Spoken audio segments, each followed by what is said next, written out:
Hey folks, welcome back. I am Skybane0. Well, okay, now I'm hearing my voice echo, and that is not very nice. Excuse me. Um, Hold on a second. Yeah, now I can hear myself better. Welcome back, everyone. Skybane0 here, and I am joined today by Skipper, and we are going to play Super Mario Bros. Crossover with Mega Man primarily. Skipper, if you will take us right into that, we will be very eager viewers. Yeah, so this is Super Mario Crossover. This is a Flash game that was around from about 2012 to 2014, I want to say. And basically, it's Mario 1, but you can play as all kinds of different video game characters, such as Mega Man. And so we're going to be going through each of the different skins, the Mega Man variant skins. There's about 36 of them. So I'm gonna try to show off one per level, and then if we have time left over at the end, I'll show off the any of the ones that we didn't see. But starting off here, just regular old basic Mega Man. Kind of wild to see him running around in a Mario level with all of his Mega Man mechanics and physics and stuff. Yeah, he's got the Metal Blade skin there, or color palette. Yeah, that's that's our indication that we have a Mega Man's equivalent of a fire flower. Nice. So that's fun. Cool, cool. Yeah, there are a lot of, you were scrolling through the characters earlier, there are a lot of different Mega Man characters you can play as in here, actually. Yeah, there like I said, there's so you can see here, there's a 20 something here, and then under base there's a few more. So we'll try to get through as many as we can. But I'll be going in just left to right, top to bottom. So next we have more detailed, heavily shaded Mega Man. He kind of looks like he's from Wily Wars a little bit. But yeah, like I said, this is a Flash game, and so the way I'm playing this is there's this handy little thing called Flashpoint, which is sort of a Flash emulator. And some very cool people worked to archive pretty much every, or as many Flash games as they possibly could for preservation's sake. So you know, even not even just games, but also animations that you might have seen on like Newgrounds or E-Bombs World or whatever. All that stuff, they've done a lot of work to preserve that. So yeah, it's a really cool little thing. So if you want to get into some Flash game nostalgia, check out Flashpoint. Totally free to download. Yeah. I noticed earlier that Roko-chan was even in the playable characters. I'm hoping to showcase that game for Mega Man myself later on. But yeah, that's cool. That was cool as well. Yeah, I really. Speaking of Roko-chan, that is also a Flash game. Yes. Yeah, it actually has interesting. Interesting things have happened to it over the last few years. It was taken down from Flash, and then a Windows version came out to preserve it, and it was all wonky and stuff. Like the aspect ratio got, it had a tendency to like glitch out and stuff. Yeah. But then it was re-uploaded to the original site, which I was really happy about because it's a more faithful rendition of it. But yeah, it's what I think it was called Ruffle that it was re-uploaded to, like as a Flash substitute sort of thing. Yeah, one of the best Flash games ever made, in my opinion, Roko-chan. Like, very, very good. Very good. Mega Man. I guess you would call it a clone or a tribute or something like that. Yeah, pretty much. Yeah, no, I love that game to death, and I fully intend to talk about just how much I love it when if I showcase it during Mega May. But yeah, Roko-chan, look it up. Here, I'll type it into the chat even. Roko-chan, it's made by a Japanese fan named King Sokutu. Yeah, just it was made a long time ago. We're talking like 2011, which was incidentally the year Legends 3 was canceled. So it was cool to have that as like this cool game that we got when all these other games were being canceled. You know? But yeah. But yeah, getting back to this game. Now I see you have a greener color palette. What's that one for? I believe this is supposed to be like a DOS type of palette. Oh, really? Yeah. They've got a whole bunch of, like, before in the previous level I was playing as the version of Mega Man in the Neo Geo Pocket Color port of Mega Man the Power Fighters.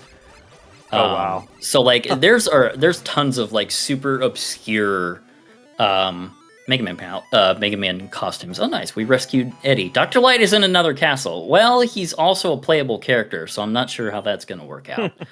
Yeah, you were talking earlier about how all the characters, they kind of had the same play style. I was wondering how that works out with Dr. Light, because he doesn't usually have a buster.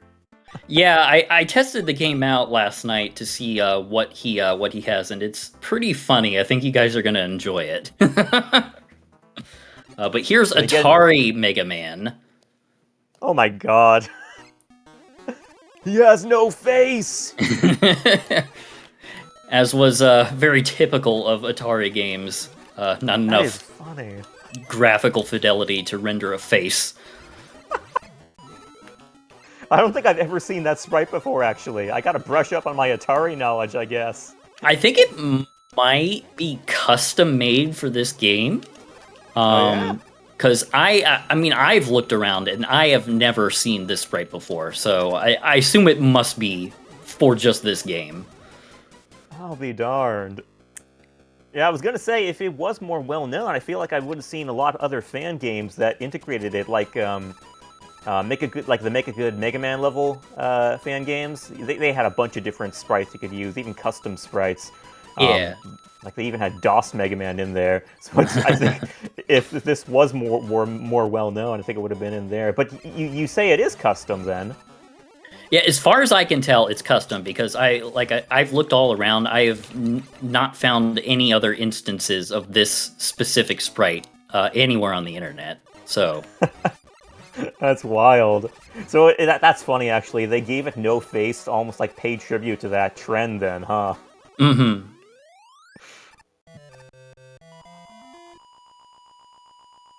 Cool. Yeah, this is awesome. You know, the fans know their history, and I love when they pay tribute to it with all these different things that a lot of other people wouldn't know. So here we have the Mega Man 9 Mega Man, which has his helmet taken off because that was actually a feature in Mega Man 9. You could go into the shop and buy an item that would remove your helmet. Which wasn't actually useful. It just made you take double damage. Yeah, I was gonna say, it's not only not useful, it's actually harmful. So if you thought Mega Man 9 was too easy, there you go. Yeah, all two of you who thought that.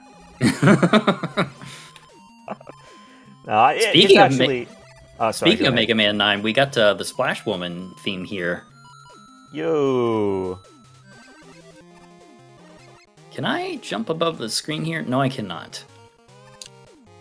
And you can see they made some minor alterations to the level design because like these two pink platforms here were not in Mario 1, but Mega Man can't swim, so if these were not here, he would not be able to get across. So there are some minor changes to accommodate characters that don't play exactly like Mario. So that's interesting. It is, yeah. And Mario saying, I remember playing this years ago. It was pretty fun for its time. Yeah, how long ago was this made? It stopped being updated in 2014. Okay. And it was being worked on for a couple of years before that, like around the same time as Rocco-chan, from what I recall. Okay, gotcha. Yeah, that seemed like I feel like during that whole era where Capcom was just canceling game after game after game is when we saw the most fan game creativity, to be honest. Because like that was right around the time. I mean, Roku-chan, yeah, this game apparently, which came out that time. You also had Mega Man Unlimited, and just a bunch of other games which I remember playing as well.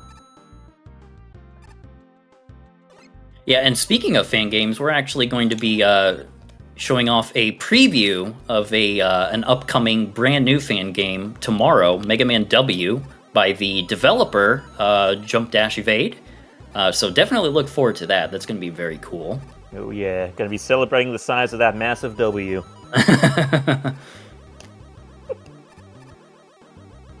It's really interesting how the change of physics, Mega Man's physics changes how you play these levels. Some things are easier, some things are more difficult. It's a really interesting experience. If you've never played Super Mario Crossover, I'd recommend trying it out. Yeah, good stuff. So Which here we are is this again. one? Yeah, this is the like I mentioned before. This is the there was a port of Mega Man: The Power Fighters to the Neo Geo Pocket Color. Right, you did mention that. Yeah. And this is just the variant without the helmet. Gotcha. So do you take double damage in this one? You know what? I'm actually not sure. Hopefully we won't find out. Yeah. Go pro with it.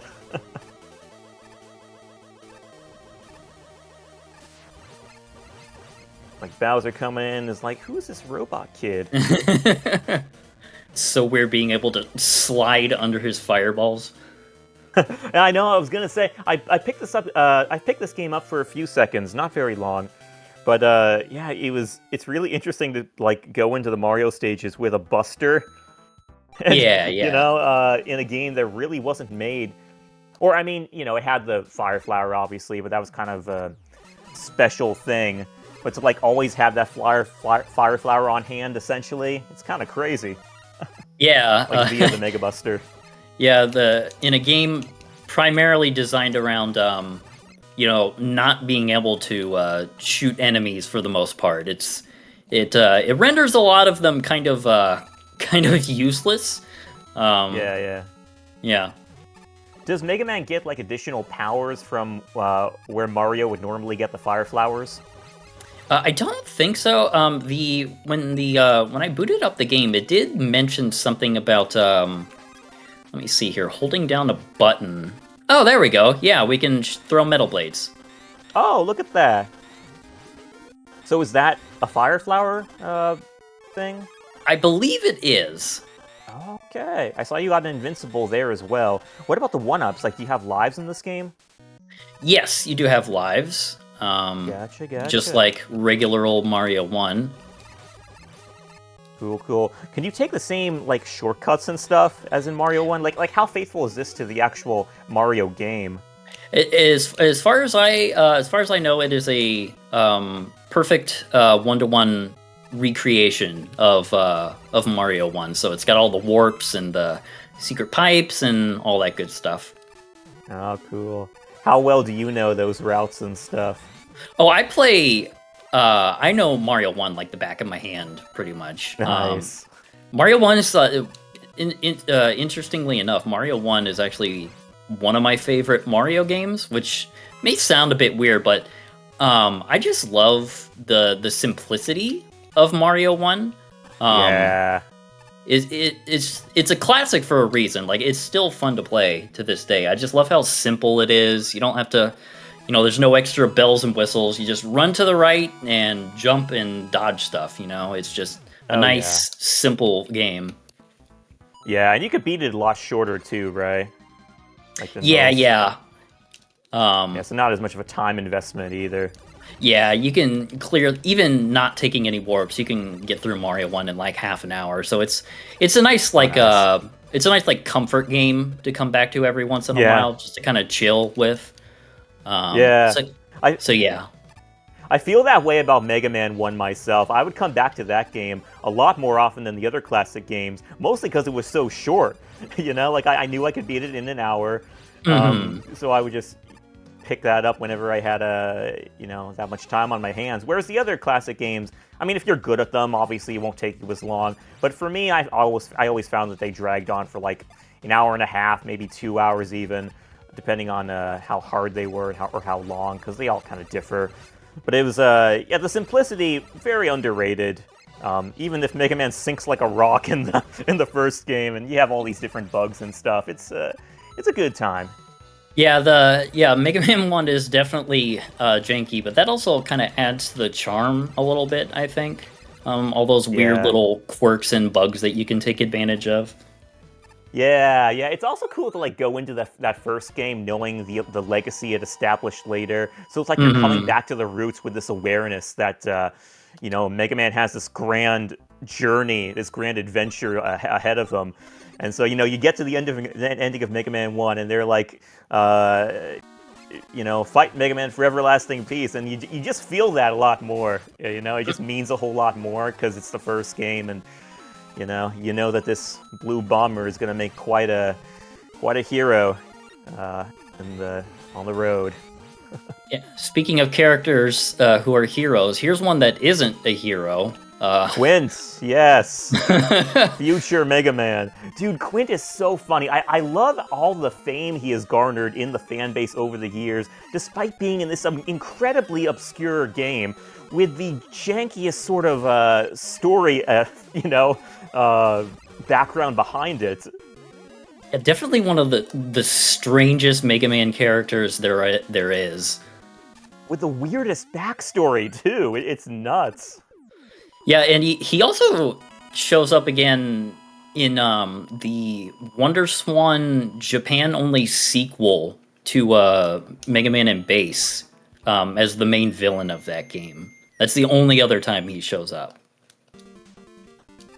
Which game was that? Sorry, I got cut off for a second. The Wonder Swan Japan-only sequel to Mega Man and Bass.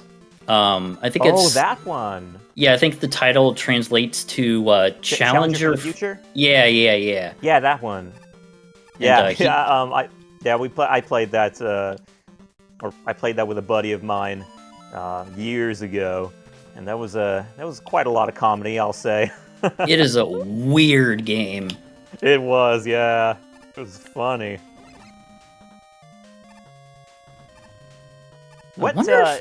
Remind me what role that Quint had in that game, if you remember. So he travels back in time from the future with an army of robots, and he's actually looking for a robot strong enough to defeat him because, like, he hates his life so much, or something like that. It's really depressing, actually. What the heck? There's this really sad ending where you see him die in Mega Man's arms, and Bass actually looks really sad, which is very out of character for Bass. Holy crap! Yeah, it's very, very strange game. That is wild. I gotta revisit that sometime just for the story. I might even look up a YouTube video or something. That's great. Green Z Saber saying, looks like an easy game. I first learned of Quint from the Mega Man and Bass CDs. Oh, same here. I go way back with Mega Man and Bass, actually, and I actually will be showcasing that for Mega May later on. But yeah, I learned about a lot of exclusive Robot Masters through those CDs, and man, some are just in extremely obscure games. I'm honestly very surprised that they were even included in the CDs, given just how obscure they were. I actually completely forgot that Quint was in the Mega Man and Bass database. Yeah, along with just a bunch of other obscure Robot Masters, with actually updated art as well. I think that's the most surprising thing of all. Not only that they're mentioned, all these obscure Robot Masters, but also the fact they're redrawn in the Mega Man and Bass art style. I think it was Hideki Ishikawa that was on board that game. Yeah, okay. He actually designed two of the Robot Masters for that game, Dynamo Man and Burner Man. Oh no, that was Ariga. Oh, okay. Yeah, I'm getting those two confused. Yeah, I think both of those guys were on board that game. Ariga and Ishikawa, I think, basically divided the art load. I see. That's insane because Ariga was a fan of Mega Man, and he actually got to work on a real game, which is absolutely insane. Yeah. Dude, Ariga's history is actually nuts. Like, I mean, there's his Mega Man, Mega Mix, and Giga Mix comics. And, he talks about how he grew up with the games and, like you said, was a fan. Then later ends up actually working on Mega Man and Base, designing Robot Masters. And then later on, you have today where he's literally designing Pokemon. Yeah, You know? I did not know that until you had mentioned that the other day. Yeah, I always make sure to bring exposure to that because I think it's just the coolest thing ever, and it's again a tribute to the fact that whenever you have that inspiration to do something, you really got to scoop it up because you never know where it will lead you in your career. I okay. I accidentally went to the warp zone, so I'm just gonna load my save here. Yeah, that's cool. That's cool. Show off more of the fun stuff.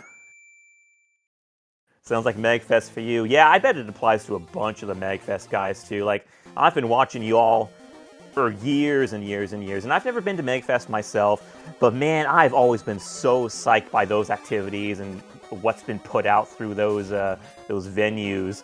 And yeah, I've seen you guys just go from there to just other stuff, and it's been an incredible journey to witness, I must say. Yeah, MagFest is a fun time. Highly recommended. Yeah, awesome stuff. Hey, accidentally going fast. That's me. Skip it, Skipper. There we go. You can go down that one.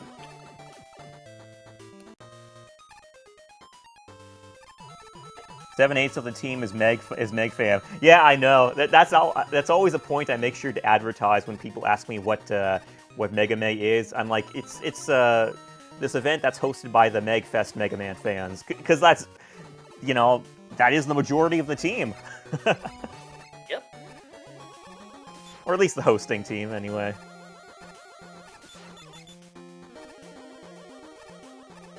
Another interesting thing about this is that each character, or each skin variant, I should say, has their own unique tracks for each level type.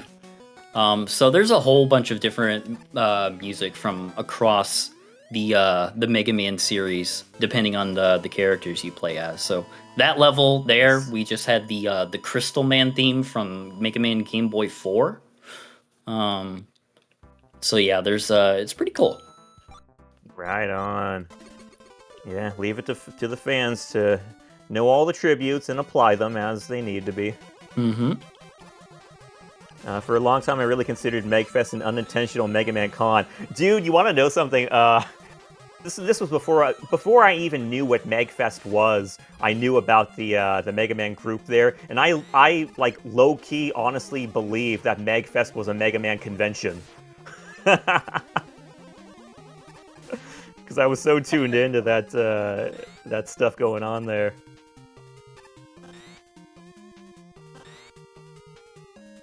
To switch to the. There we go. Boing. Boing.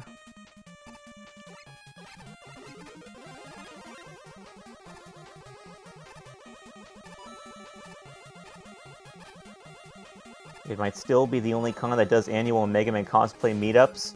I feel like it is. I know that some years ago, there was, I want to say, another like smaller scale Mega Man event that was done in, I want to say Vancouver. Not entirely sure. It was like I want to say it was like called something like Mega Man Revolution. We at Get Me Off the Moon were approached about that, and for some reason or other, we said we couldn't do it. But I think it was so small scale that it was very, not very well known. Yeah, I remember Hex mentioning that he had his Mega Man group at Otakon for a number of years. Yeah, where's Otakon again? Excuse me. I'm actually not sure. Okay. I only know it. I only know the name. Yeah, I know Oda Rockman. Yeah, that. Yeah, and I don't know where I don't know where that is either, but it's like, yeah, that's familiar, very familiar to me. I need to poke them to see if they'll promote us on their Facebook. Yeah, we really got to get the word out about this event for sure. I'm impressed how it's doing just by word of mouth, to be honest. Otacon's also in DC? Okay, yeah, that sounds familiar. Thank you. Okay.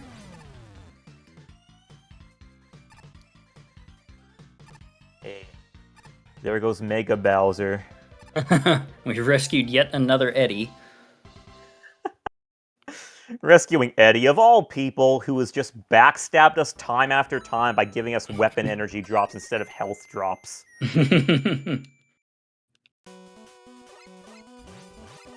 Yeah, Ego Raptor. Huge shout out to him for shouting us out on day one, retweeting us. Good stuff. And for making Mega Man be associated with lemons for all eternity. That's true. He was the one who started that, wasn't he? Yeah. Pretty much. Yeah, great. And like all the people who've rated us too, that's also been a huge deal.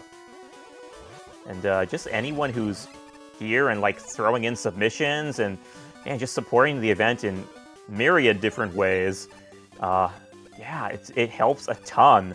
And I mean, just like what a great event to just showcase and just highlight all of Mega Man history pretty much through all these games. I mean, so many Mega Man games over the years.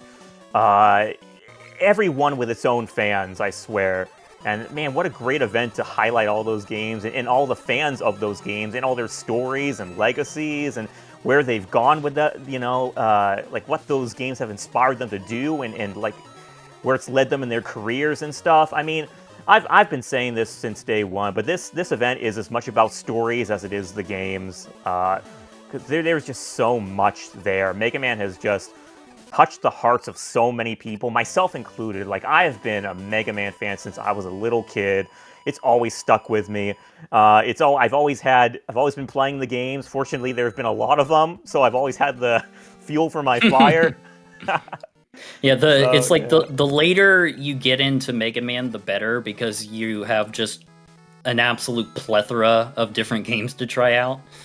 Yeah, and I think for the last like 10 or 20 years, it's been the best because, I mean, we haven't been getting a whole lot of new Mega Man games, so what a great opportunity to explore the old stuff and kind of, familiarize yourself with the whole history and legacy of Mega Man.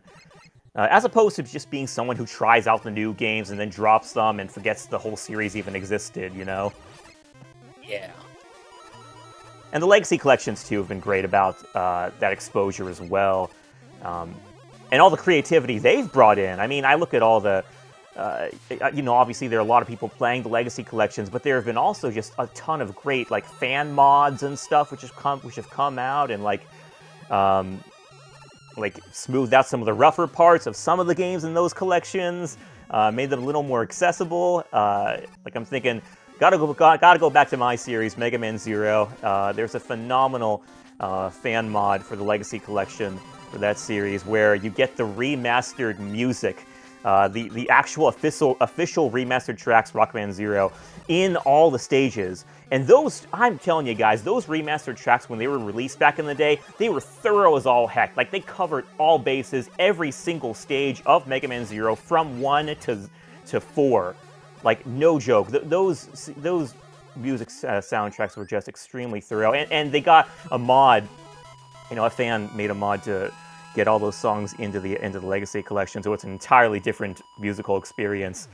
But, yeah, it's amazing stuff. Just it's a great time to be a Mega Man fan right now, especially since the series is kind of just now starting to revive, I think. Yeah, with between the Star Force collection, which was received really, really well, and the upcoming Mega Man Dual Override, which I'm very much looking forward to. Oh yeah. Oh, it's gonna be so real, man. Dude.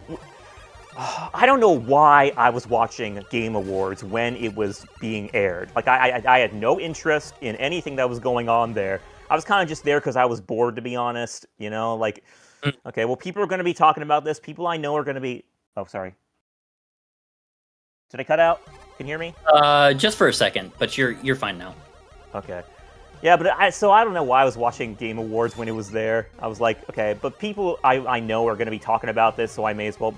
watch it anyway. So I had no expectations. When Dual Override was announced via that stream, I was like, or rather before it was announced, I was like slumped over in my chair, kind of bored and like, when are they going to get into actual announcements that I care about? When Mega Man Dual Override was announced, I jumped out of my freaking wits, man. It was like the biggest surprise of my life. Like, oh my god, I was freaking the heck out. I had housemates who were like, something wrong? Like, oh my god, I was so psyched out of my mind. Blaze, that is not the stream. That's the game.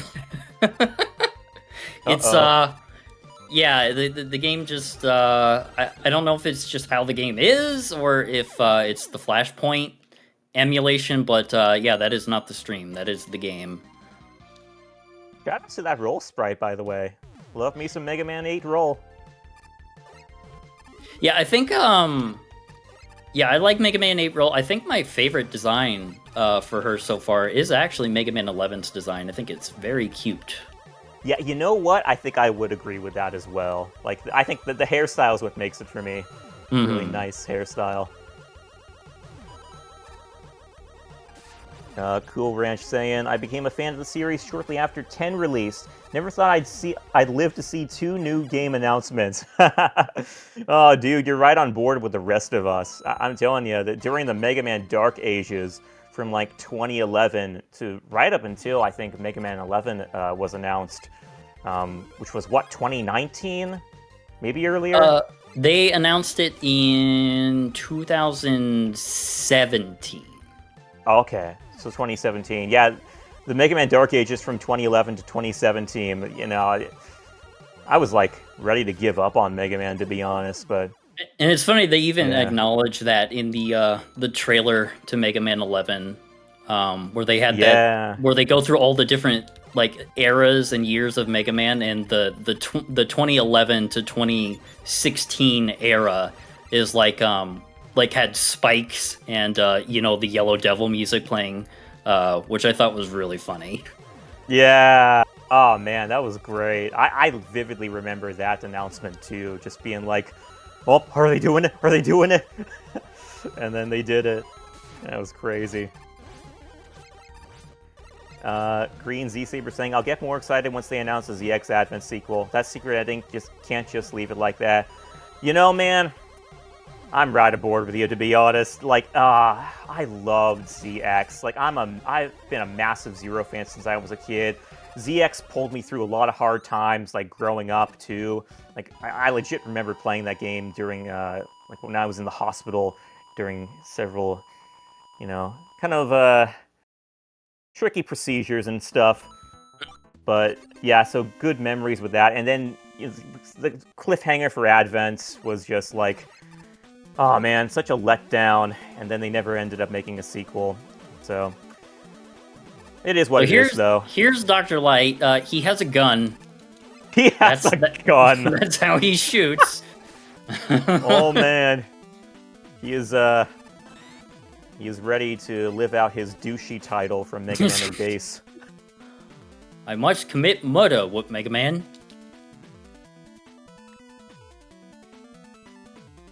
He's fighting with that gun to the same extent he fights against the script in Mega Man 8.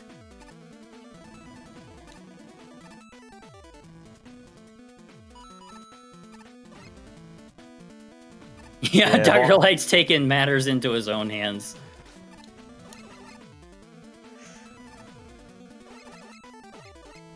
You think he's finally going to settle the score with his old co-worker? It's like Mega Man might have been like, I can't kill you since I'm a robot, but Dr. Light is not a robot. Huh. That has deadly implications, I must say.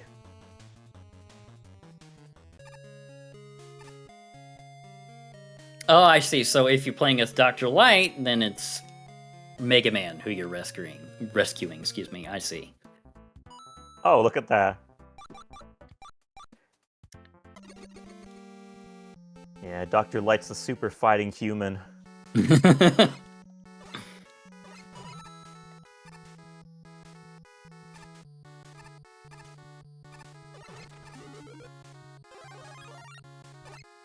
Oh, that's fun. Cutman's charge shot is the giant scissor enemy from Hornet Man's stage in Mega Man 9. Oh, cool.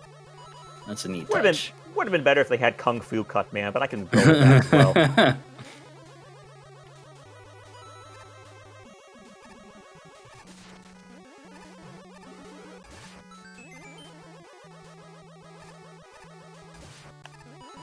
So what about, you can, okay, yeah, you can slide as Cut Man.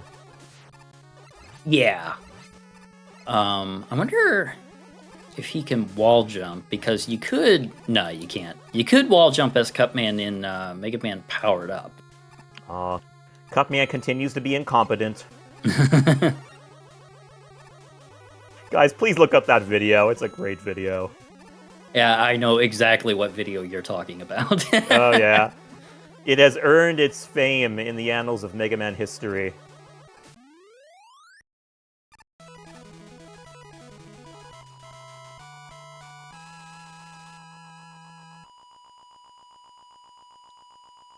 Alright, who is next? Wily Wars Cutman, okay.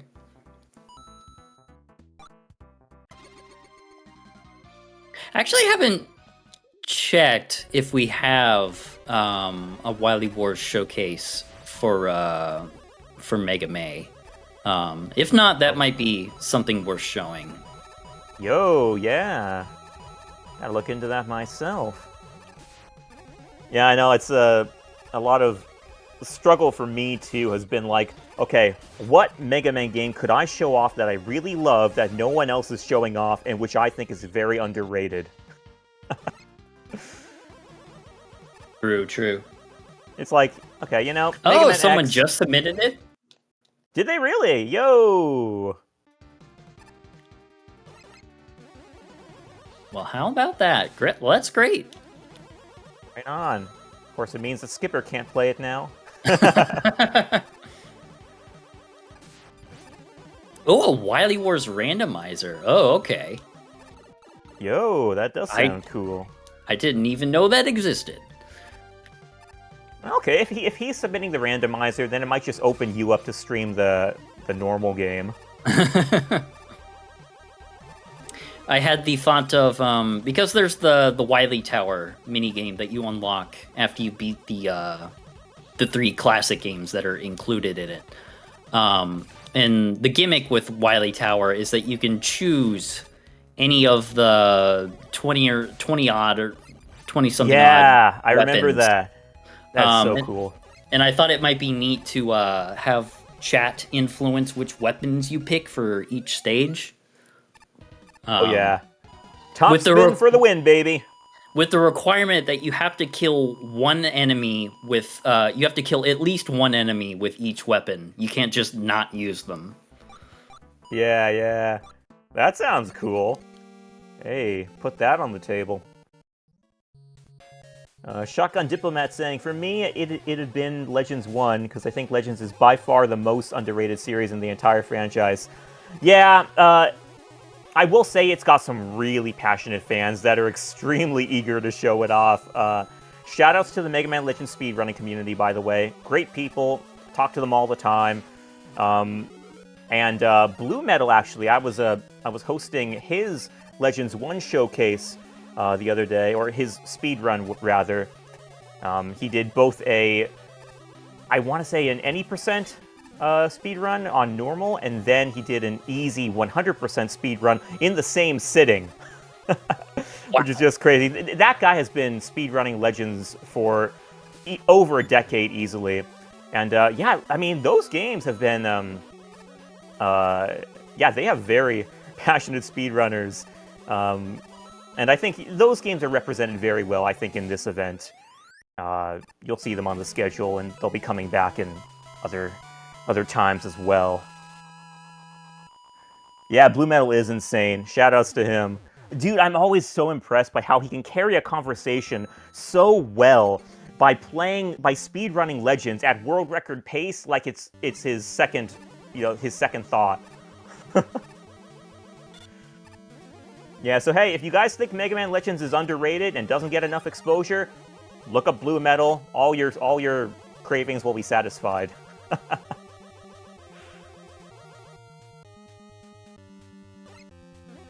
And even the Mega Man Legends speedrunning community in general, like, it's cool because, like, I'm a part of their Discord group, and they have a cool feature where, like, when one of the speedrunners goes live, there's, like, a sidebar telling you, like a channel telling you that they went live. So if you want to, like, expose yourself to more Legends speedrunners too, I mean, that's the place to be. And all those people are just super passionate about the Legends series. They're not just playing that game because they grew up with it. They're playing that game because they love it. Or that series, rather. Cool Ranch saying, I remember seeing the quote, there is nothing out there quite like Mega Man Legends, including Mega Man Legends 2. Dude, it's so true. All those games are so unique, for real.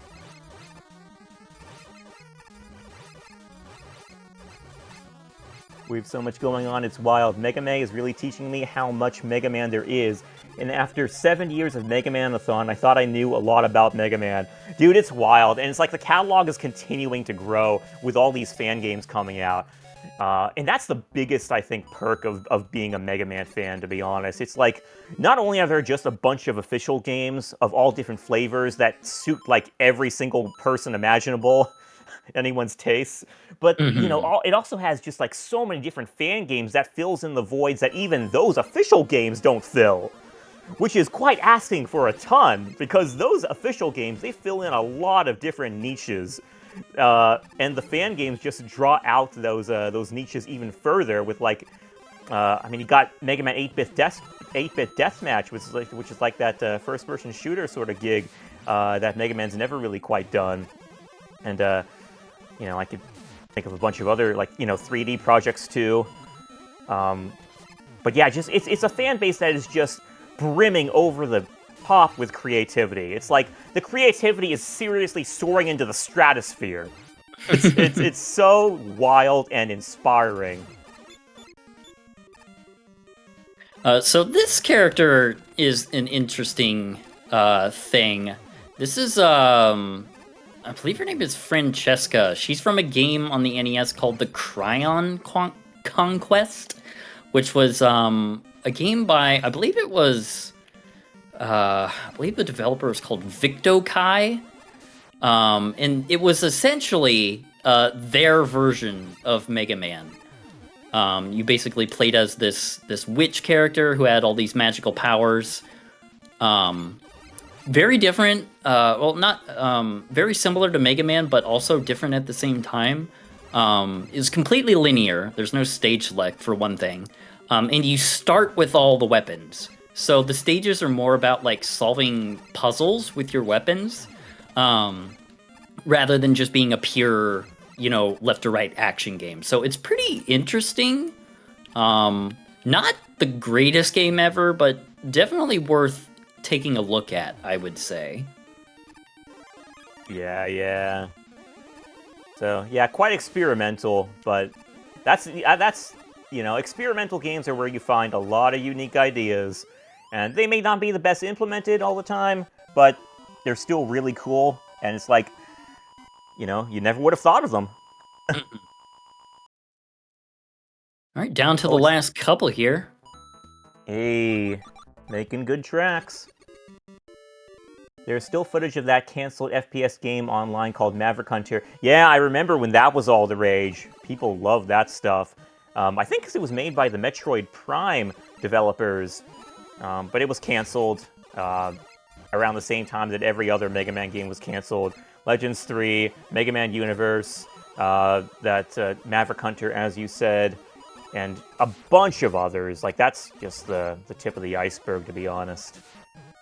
And who knows how many more weren't even announced. Yeah, if there Star was Force any... 4 too. Star Force 4 was another one. Mhm. Sorry, go ahead.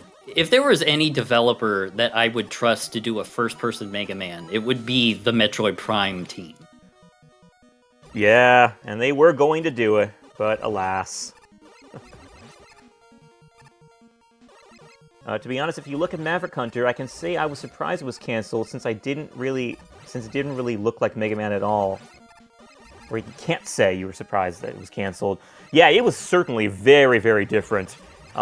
Personally, I wasn't too fond of the direction myself. I thought it was a little too gritty for Mega Man, but that was just my preference. I mean, I generally don't like gritty games in general. I like cartoony games with a lot of color, mostly. But, there were a lot of people who were just pleased to pieces at how it looked. A lot of people, I dare say, who were big, like, Metroid fans and stuff. And so it had its fans for sure, and it was greatly missed, I can tell you that. Mega Man Universe seemed promising at the time. That one was an interesting one. I think it kind of depends on who you ask. I know a guy, shoutouts to Hyper Shell, if you're watching, who played a build of it at one New York Comic-Con, because that game actually had gameplay builds and stuff that were showcased at Comic-Cons and stuff. So he played a demo build, and he wasn't very impressed by it. He thought it was pretty wonky and kind of all over the place, and the art style was kind of alienating as well. So you have different opinions. Makes you really wonder just... I'm sorry, go ahead. I did think it was funny that they included bad box art Mega Man as a playable character. That was funny, yeah. He was even in the promo sort of stop motion sort of commercial, wasn't he? I believe so. Yeah, that was wild. Capcom seems to really love bad box art Mega Man. He was even in Street Fighter Cross Tekken, if I recall correctly, the fat bad box art Mega Man. Mm-hmm. Was like, "This is my destiny!" And for a while, it actually seemed like that was his destiny, because that's the only Mega Man we saw from then on for years after that. That was funny stuff. All right, so moving on to the villain portion. Here we have Bass. Yo. Who, yeah, he can shoot. Oh, I thought that was Mr. X back there. He can shoot in all 8 directions, just like his in-game counterpart. He stands still while he shoots, right? Yes. Okay. Yeah. Does he double jump? Let's see. Yes, he does. Okay, here's the next question. Does he carry over his dash momentum to that double jump? He does not, which I believe is accurate to Mega Man and Bass. Yeah, the first jump carries over the momentum, but the second jump does not. And I think it's the same with Mega Man in 10 as well, maybe? Well, Bass in 10 doesn't have a double jump at all. He only has the dash and the dash jump. Gotcha. Which is really, really annoying. Oops. Which is really annoying to use in Mega Man 10 because there's no dedicated dash button. You have to do down plus jump, which gets really tiring on your fingers if you dash a lot. Yeah, it must be really hard to carry over into a dash jump too with that input. Yeah, especially from like if you don't have much clearance, moving your finger from or pressing jump a second time after doing the down plus jump input can be a little awkward. Yeah, I can imagine. That bad box art in Mega Man is such a meme because of just how awful it looks. I know, well, the funny thing to me is just how much more awful they made it look with the different iterations of it. Yeah. I do really hope that someday we find whoever the artist was for that thing. Yeah, we never did find out about that. Yeah, we know who the artist for the Mega Man 2 art is. His name is Mark Erickson. And he actually did a remaster of that Mega Man 2 art as a prize for us for 1 year at Mega Manathon. Yeah, I was gonna say he's been at cons and stuff. I know that Robman, from Robman World, he has a full like what do you call it? He has a cover art, like a physical version, which is like huge and which is signed by that guy. Although during that time also was the misfortune cancellations of Mega Man Universe and especially Legends 3. Yeah, there was a lot of stuff going on. I think mostly it was Inafune leaving Capcom at the time because he was the main guy kind of spearheading all those projects and giving Mega Man all the momentum it had for all those years. Which is actually... I actually remember meeting Inafune years and years ago when he came to the Game Developers Conference in San Francisco. I think he still goes there to this day, but this was way long ago. But I met him. This was right around the time Mighty No. 9 came out. And I asked him about Legends 3, like what happened there with the cancellation. And he told me that when he left, because he left Capcom right when Legends 3 was announced, pretty much. Like he announced it, then like a few weeks later he was out of there. But he was telling me that he thought he had brought that project to a point in development where Capcom really couldn't cancel it anymore. Like it was like he thought he got it so far that it wouldn't have been worth Capcom's time to cancel it, but he was wrong in the end. And that's why he thought he could dip safely at the end there, because, again, he thought that he brought it far enough. I wonder if they, still have, any of the, the development files or assets or anything like that laying around in the Capcom archives. Yeah, a lot of that stuff was repurposed, I think, for EX Troopers, which was a Japan-exclusive game. We didn't end up getting it here, but the gameplay was very similar. The art style was very similar. Actually, I remember interviewing Greg Moore, who was the former liaison of the Mega Man Legends 3 dev room back in the day. And he told me that, he told me straight up, if you want to know what Legends 3 would have been like, play EX Troopers.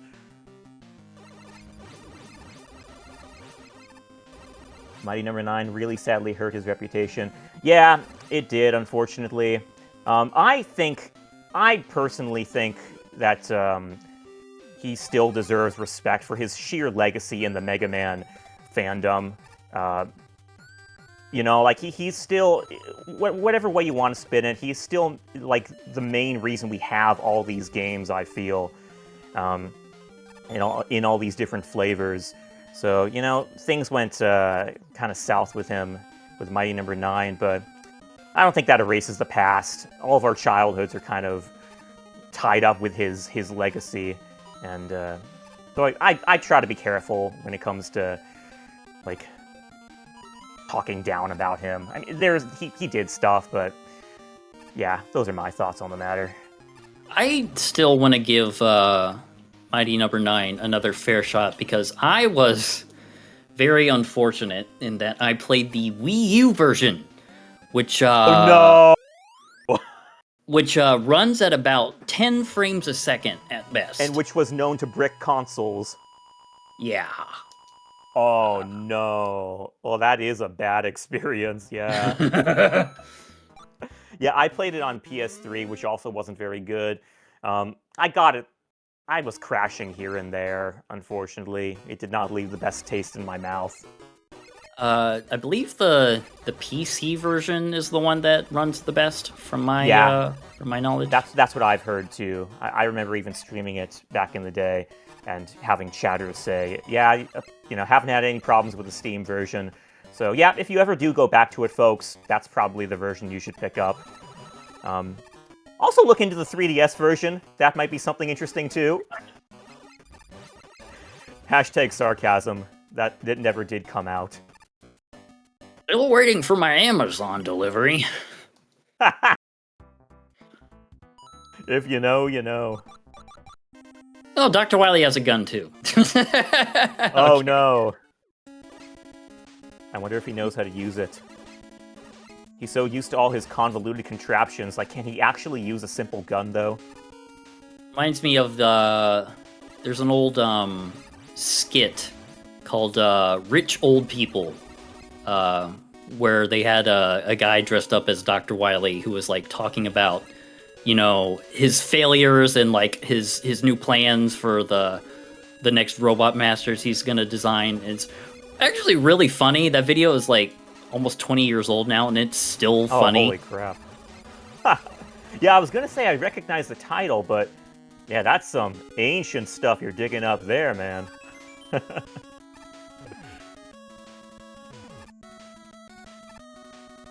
Yeah. Some really good chat. You guys have, you guys know your Mega Man in the chat for sure. And then a few months later, he was wrong about Inafune. Yeah, even he kind of, like, when I was talking to him, even he kind of felt the need to apologize for that. That gross miscalculation. Because, I mean, I did genuinely get the impression that if he thought the game was going to be canceled, he would have stayed. Because that, I mean, Legends was his favorite Mega Man series.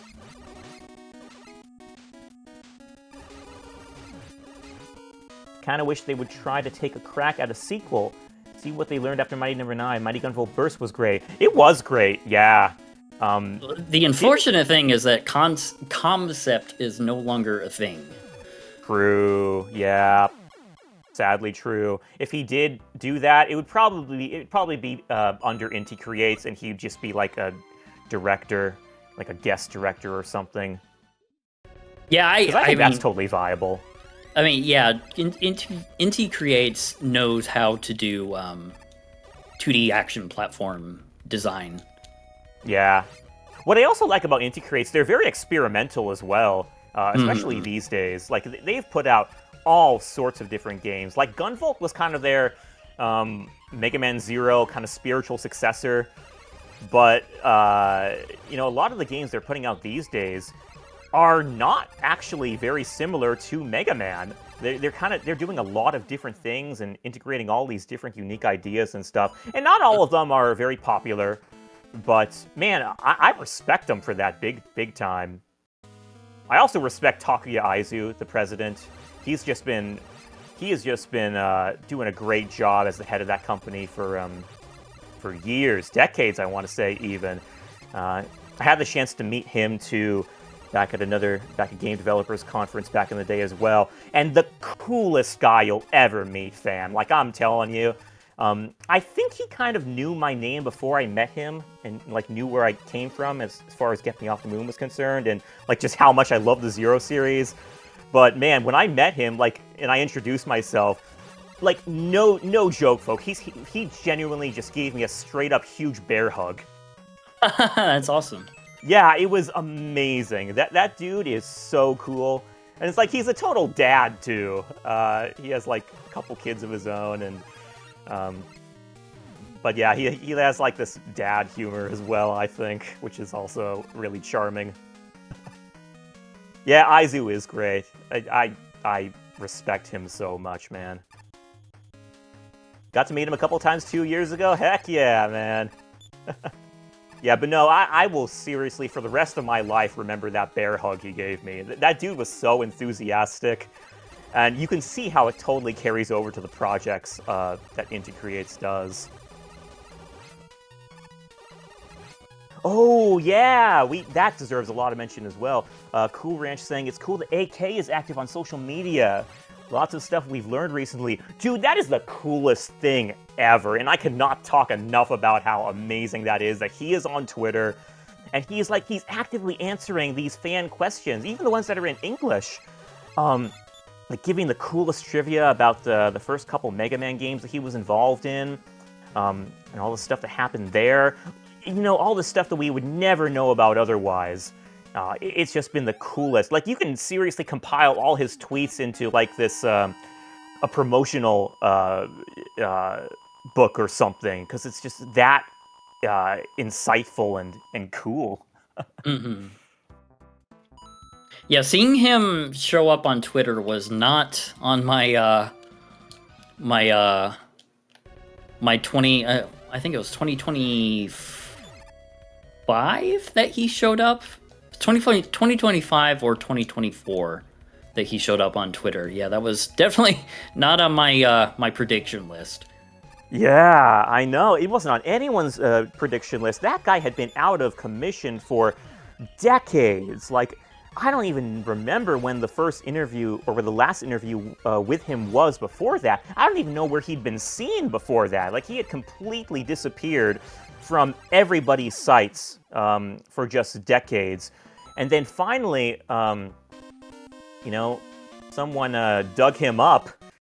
And he's been on social media ever since, and it's just been the coolest thing ever.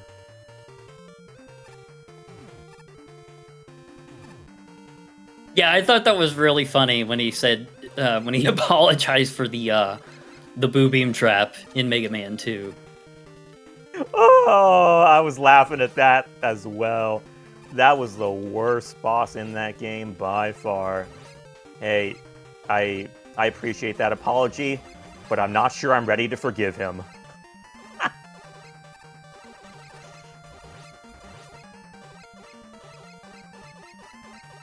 The humans explode into particles when they die? Dr. Wily does, apparently. So. Yeah, they're just built like that. Lends more credence to the theory that Dr. Wily post Mega Man 3 is actually a robot clone.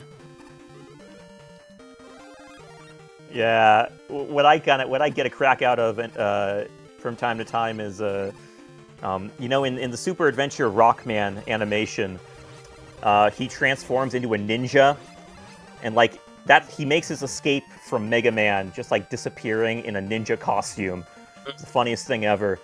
But what makes it even more hilarious is that years later, when Wreck-It Ralph came out, Dr. Wily was going to be an Easter egg kind of appearance in that game. He was later, he did not end up making it into that movie, though. He was replaced by a generic ninja in that final film.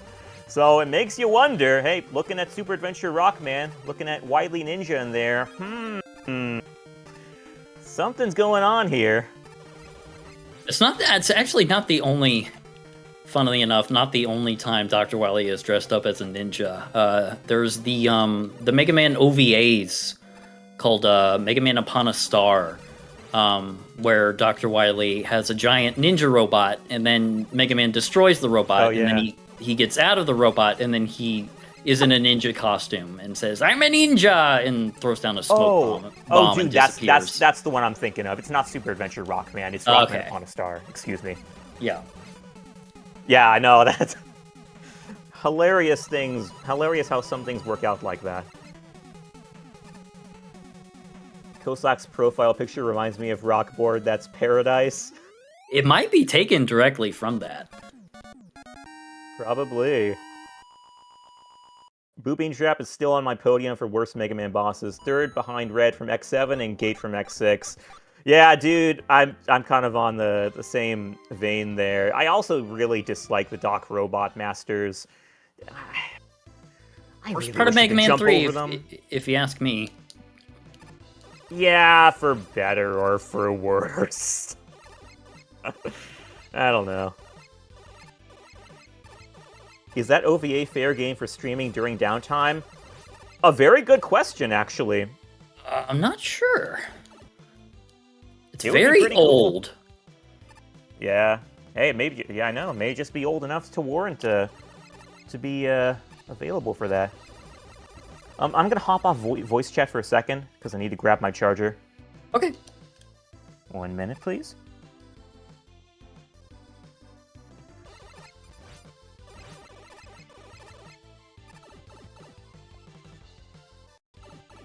Yeah, like my issue with the Doc Robot stages isn't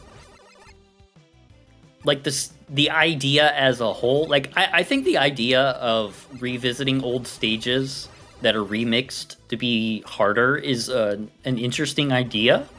I just think the execution could have been better.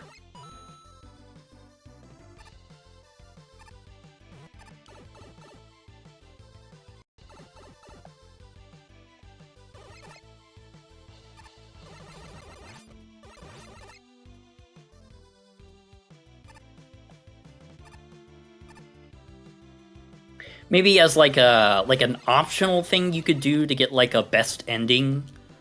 Like if you defeat all the docked robots, then you get the good ending, and if you don't defeat them, you get the bad ending.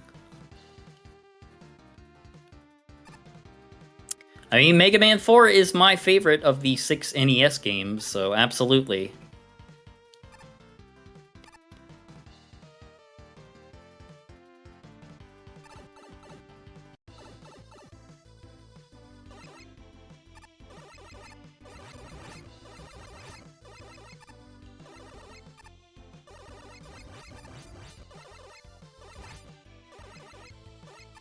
Alright, and here we are at the final Bowser fight.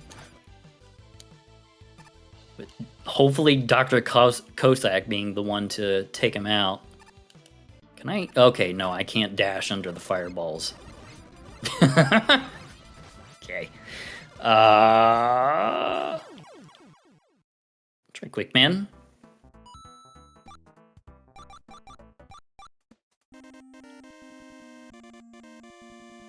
Oh, we got some Quick Man action going now. Yeah. You said we're on the final stage now? Yep, this is 8-4. Yo.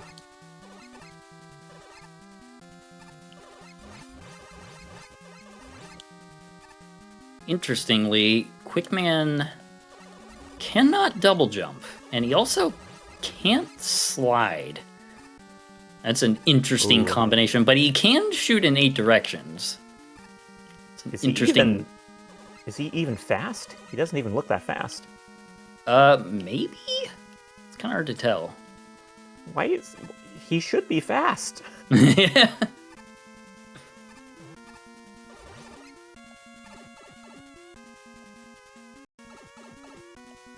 Can't imagine who Quick Man would rescue.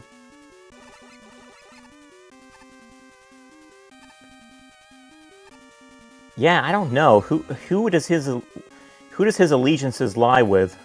I guess Dr. Wily would make the most sense. I guess we'll find out, won't we?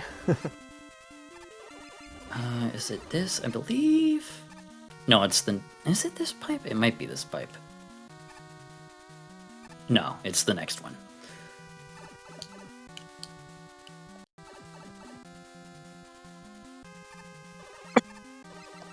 Gotta love the maze levels in Mario 1. Yep. They are quite tricky, or they can be anyway.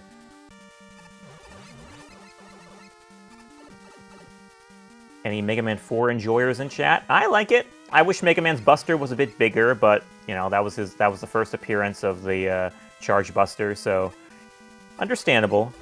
But great music, phenomenal music. Mm-hmm. Actually, it's I think I kind of have more of a fondness toward the soundtrack than most people because I grew up with the Mega Man Anniversary Collection, and that was the way I experienced the classic games for the first time. And if you know anything about Mega Man 4 in the Anniversary Collection, you'll know that game in particular got some great, I would say it got the most attention for the remix music in that game, which is all very good. So then you had the PS2 version of the Anniversary Collection, I take it. Yeah, did the GameCube version not have the remix music? Nope. Sure Are didn't. Are you kidding me? Wait, hold on, are you serious? Yep. Oh, that's crazy. Dude, I heard that the GameCube version was bad because of the flipped jump and shoot, but I never heard about that. Oh, that is tragic. Yeah.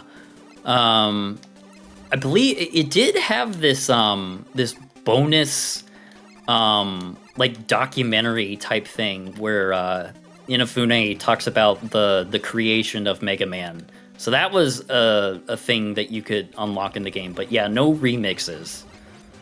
Yeah, that wasn't in the PS2 Anniversary Collection, that interview. Wasn't the GameCube missing some extras too? Wasn't missing anything else, Skipper? As far as I know, it didn't. You know, aside just having to deal with the weird button stuff. It had Yeah. And minus the remixes, like we said, it had, as far as I know, everything that the PS2 version had. Oh man, that And is that was- wild about the remix music. And that was how I cut my teeth on classic Mega Man through the Anniversary Collection on GameCube. So I had to learn how to play with jump on B and shoot on A. Oh no way! Did you end up liking them despite that or not? Oh Or did yeah, that for kinda sure. ruin Yeah. it? Gotcha. I remember asking my mom to, get me anything Mega Man related, game related, and then she got me the Anniversary Collection, and the rest is history. I played the absolute crap out of those games. Right on.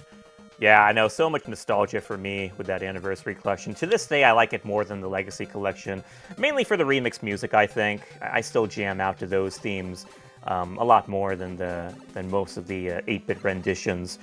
But it also had other things like the Navi mode, where you can like talk to Dr. Light and roll like on the pause menu. That was pretty charming. You had the I guess a lot of the artwork was better in the Legacy Collection, but that was also pretty cool. And the opening music for the hub of that game too was also just fantastic. The bum bum bum bum bum bum bum, and then it kind of like the way it kind of blends the Mega Man 2 intro and the Mega Man 3 intro just seamlessly. Like that, it was so good, man. PS2 had episode 1 of the Ruby Spears show. Oh man, Fun. I gotta tell a funny story about that real quick. So I was still a kid at the time that came out, and that was like hot off the heels of my playing Mega Man 8 for PS1. So I was going into the PS2 collection kind of expecting that episode would be like an anime sort of thing, more reminiscent of the art style that you saw in the anime clips for Mega Man 8. Mm-hmm. So when I went into the Ruby Spears cartoon, boy, was that a culture shock. I go into seeing this big muscly Mega Man and this Americanized art style. No disrespect to the people who grew up with it, and I've grown to like it for the memes over the years, but it was quite a culture shock when I saw that for the first time, expecting it to be something like Mega Man 8. Yeah, it's a very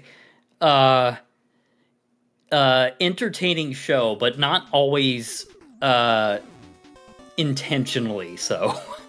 Yeah. It was great. Yeah, that is correct, Shotgun Diplomat. Ian James Corlett, who, speaking of which, is going to be is a confirmed guest for 20X Expo. Heck yeah. Thank you for the GG. G to the G's. So it was Dr. Wily that needed to be rescued. Yeah, which I guess half makes sense, because from what I recall, the lore of Mega Man 3 is that all of the Robot Masters from that game were a joint effort between Dr. Light and Dr. Wily. Uh-huh. Yeah, to like explore space and stuff, right? Mm-hmm. And that's how Mega Man 7 begins. Yeah, you just have the Mega Man 3 Robot Masters replacing the Mega Man 7 ones.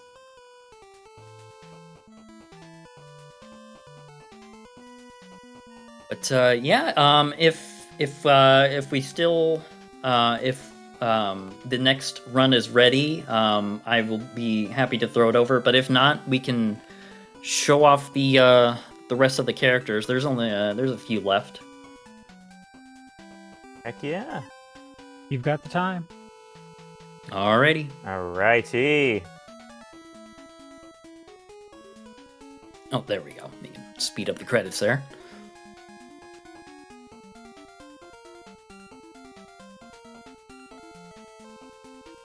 But yeah, 20X Expo. So we do have an active Kickstarter to fund the first ever MegaMan convention.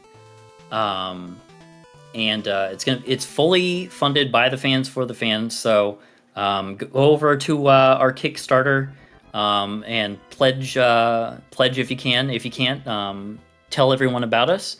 And do know that you will not be charged unless we raise the full $87,000 goal. So you can go ahead and pledge as much as you'd like. We're gonna have a whole bunch of cool stuff like panels and guests, like the aforementioned Ian James Corlett, voice of MegaMan from the Ruby Spears cartoon. There's gonna be tournaments, speedruns. There's going to be a roll cafe where you can get lemonade. There's going to be the return of the Mega Manathon and a whole bunch of other cool stuff. So please pledge if you can to our Kickstarter, and if you can't, please let as many folks know about us as you possibly can. Yep. There's a lot of people who don't know about this event. So please do get the word out. And me personally, I would like you to push for the fact that it's not a hardcore event. It's not like GDQ. You know, if people want to submit a game that they love, and they might not be just like great at it, you know, try not to emphasize that you know they have to be good at the game necessarily. I mean, you know, you want to know they can get through it, of course, for the time constraints of the event, but you know, we're all about just the love of Mega Man here above everything else, I think.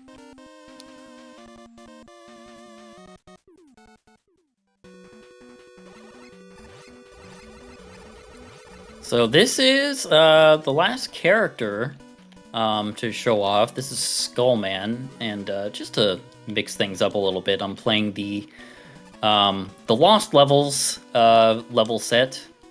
So you can see there's a poison mushroom there. You don't want to get that.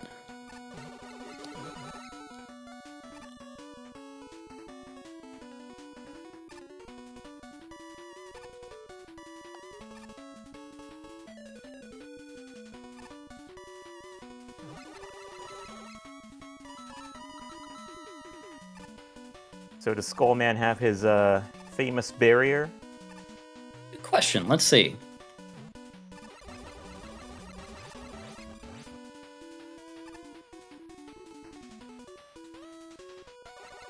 Does not seem like it. It's unfortunate. I mean, his barrier was never really good, to be honest, but... Shields in Mega Man didn't really get good until, I don't know, Junkman in 7 was pretty good. Yeah, I would definitely say Junkman in 7, for real. And then Mega Man 9 had the Jewel Shield, which is just fantastic. Yeah. Basically, for me, any shield that deflects bullets and doesn't fade away instantly is a great shield. Mm-hmm. But Junk Shield... Oh, hey, we do have the shield. Oh, yo! I just had to get a Fire Flower. There we go. But the Junk Shield had the additional benefit of just being really heckin' powerful, too. Yeah, that thing could, like, tear through pretty much any enemy. Because it took a lot of hits. Like, it could rapid hit enemies over and over and over. Yeah. That's a sign of a good weapon.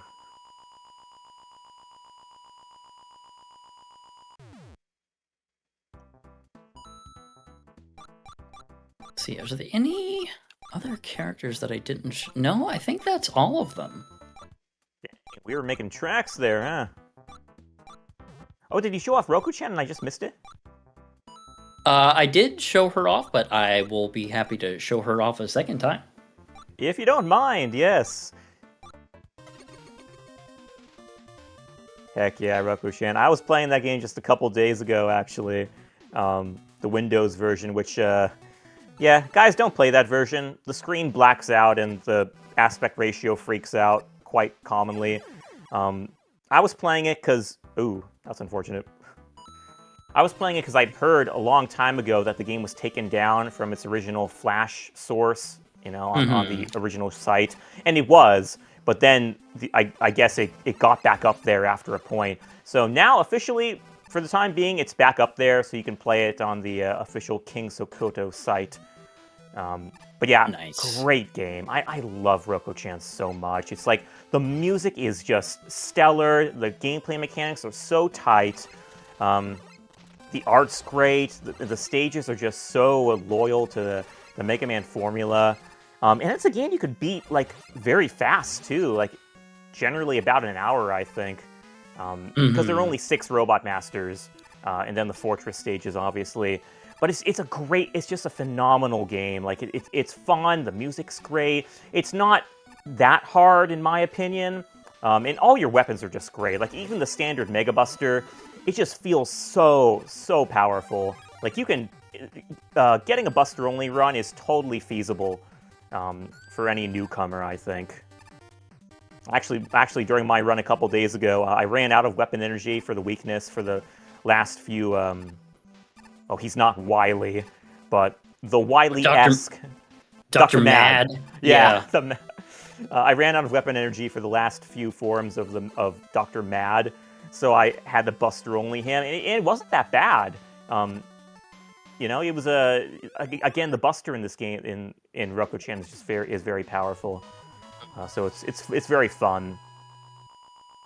I felt Skull Barrier worked fine with the game it was made with, but it doesn't compare to Junk Shield or Jewel Satellite. Yeah, those are on a completely different level.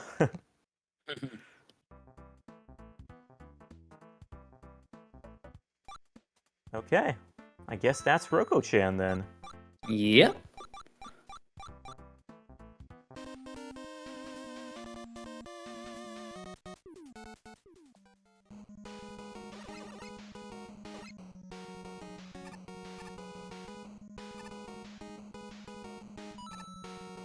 Now, you said it's the Roko-chan is back on the developer's website. Do you need to like download a special plugin to make it work since Flash is no longer a thing, or has it been updated to run on more modern code base, or like how does that all work? Yeah, it's using a thing called Ruffle now, which I think is like a Flash substitute. So it loads up just like Flash loaded up, and you can play it on the browser just as you did before. I don't quite know how that works and like how much of an equivalent to Flash this Ruffle thing is, but from what I played, it seems to mimic it to a T. So yeah, you guys can totally go back there and try it out the way it was intended, and not have all these bugs associated with the Windows version that break the screen and whatnot. Because, man, I was having so much trouble with the Windows version, because, like, legit, the background would go completely black on me during spike sections. Yeah. It was rough.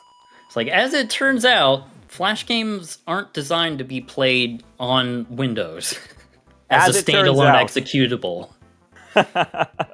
Yes, as it turns out, we learn these things the hard way. Okay, TJ, given the 101 on Ruffle here. Thank you, man. Ruffle is an open re-implementation of Flash, so that Flash games can be preserved. Okay, that's kind of what I thought. It's certainly what it seemed like. Yeah, it seems to do its job very well from what I tried with Roko-chan.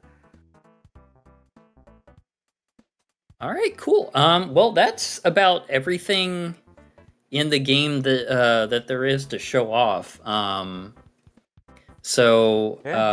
If we would, if you guys would like to go to an intermission, I have to get going and eat dinner and get ready for bed and all that good stuff. All right.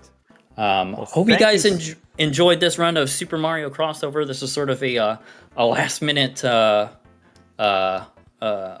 kind of thing here, but it was really fun getting to show this off for you all.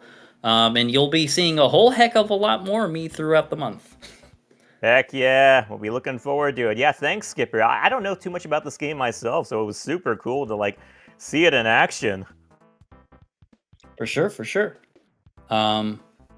So yeah, if you guys are ready to transition over to the intermission screen, just let me know, and I will hit stop streaming, and we'll get on with the rest of the event. Yeah, I think you can go ahead. Usually I like the go ahead from the actual host of the event, but I think you can go ahead and maybe we'll just roll with that. When's the next guy coming in? Do you know? Let me see. I believe it's 9. Oh, Blaze says 1 moment, please. I will Oh, hold. thank you, Blaze. We will respect your executive functions.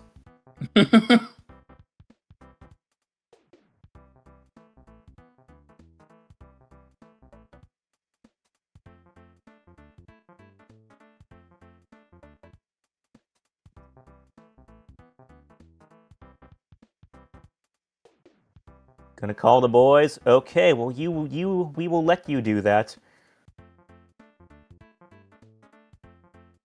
You can play as Link in here too, huh? Oh yeah. Let's see. You have all Is that different like Mario is that like characters. Zelda 2 Link, I guess?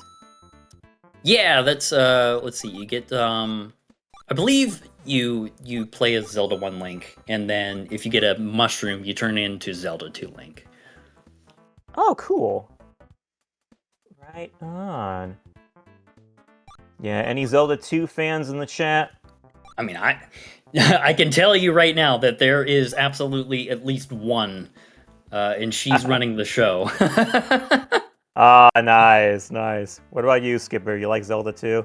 Oh yeah, I am big fan of Zelda 2. I wish Nintendo would make another one like it, even though I know that's never going to happen. Yeah. I actually just played it this year. First time.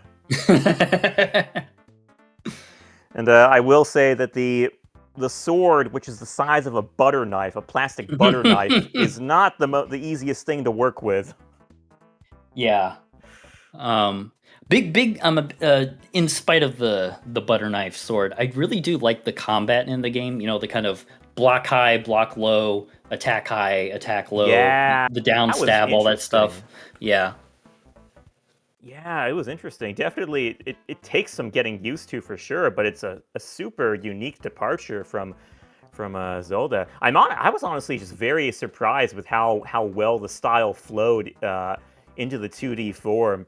Like, yeah, I mean, in many ways it feels very modern, and in other ways the gameplay feels very janky. But overall, it's Yeah. a lot more than what I would expect from a game made. Like it's very larger scale than anything I would expect would be made during that era. Mhm. Hutch is on the way. Hey, good old Hutch. Hutch is here. Hutch is here. Oh, he snuck up on us. I didn't want to interrupt you. You were deep in conversation, and I just couldn't. But I'm here now. No, you always got to do that with me, man. I'll yap to the moon unless you interrupt. Oh, I'm not the person to do that. but anyway, yeah, cool. Sorry about that, Skipper. But and guys, but here. So Skipper, anything you wanna say before we switch out? Go pledge to the Kickstarter. We Heck are, yeah. I believe, 21K so far. Our goal is 87K, so be sure to pledge. And if you can't, tell as many people about us as you possibly can. Heck yeah. Awesome. Cool. Well, I guess we got whoa. Sorry, my microphone just kind of went off the rails for me. We got You dropped the mic, folks. Got some Mario 64 action coming up with Miller 2B. Everyone stick around.